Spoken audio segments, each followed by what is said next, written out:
Thank you, Mr. Chairman. Probably the most effective pushback I've seen in a long time was on TV last night. Anybody that turned on the news saw the employee of the Russian TV station jump up with a sign and tell the Russian people that what they were hearing was a lie, and that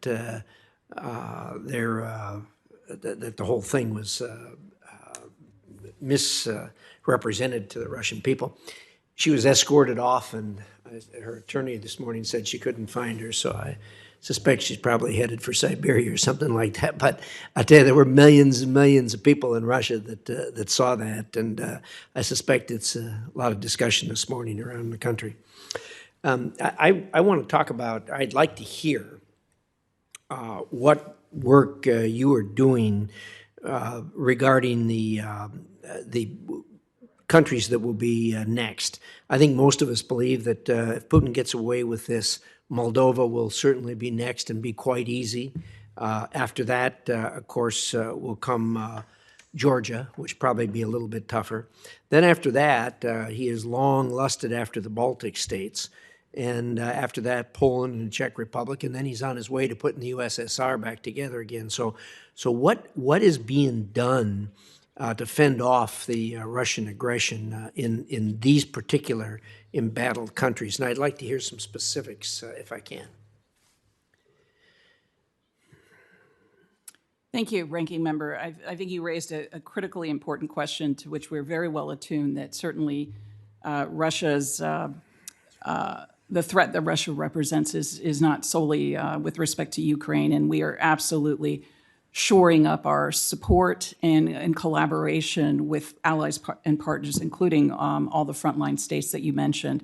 I would note that the Baltic states, Moldova and Georgia were all part of our Summit for Democracy effort. All of these countries are also part of the substantial U.S. humanitarian assistance that Congress has enabled so rapidly as we contend with what I described earlier as the worst humanitarian crisis in Europe since World War II.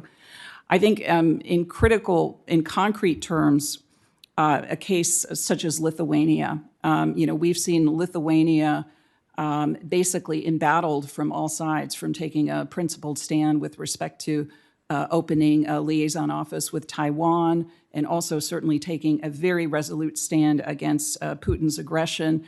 We have offered substantial support to Lithuania to stand up to Chinese economic coercion in the form of import-based support, other supply chain enabled assistance.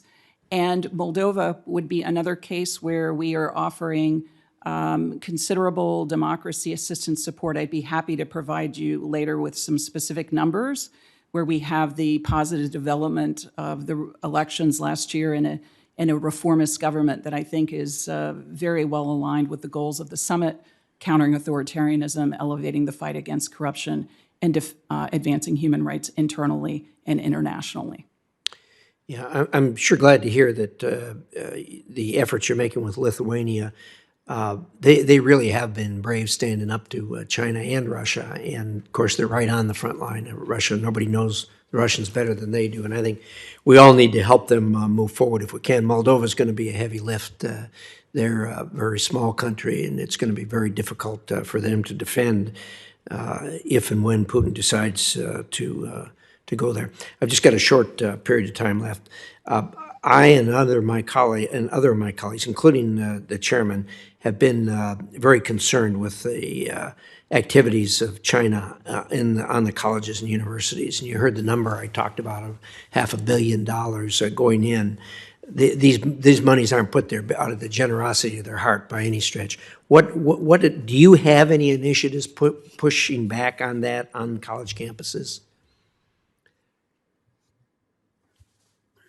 Ranking Member, I'm going to ask Acting Undersecretary Hall Godfrey to respond here, given her responsibilities on the U.S. education side. Thank you very much for the question about Chinese influence in American colleges and universities, PRC influence, I should say.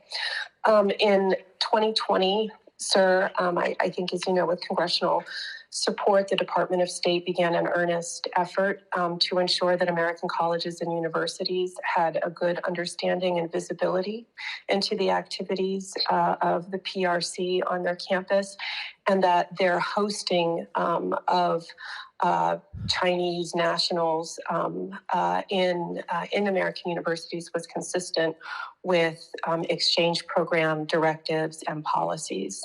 The Bureau of Education and Cultural Affairs began a considerable effort to ensure that updated guidance made it to colleges and universities who are sponsoring Confucius Institutes, the institutes that the Chinese higher educational system uses to support Chinese scholars around the world. In 2020, when that initiative began, 55 American universities were hosting Confucius Institutes. Over the course of the past 2 years, as American universities have sought to better understand the impact and activities of staff of Confucius Institutes on their campuses, today only 9 American colleges and universities continue to support Confucius Institutes. I should say, we do continue to wholeheartedly welcome legitimate exchange and scholarship, including by citizens of China.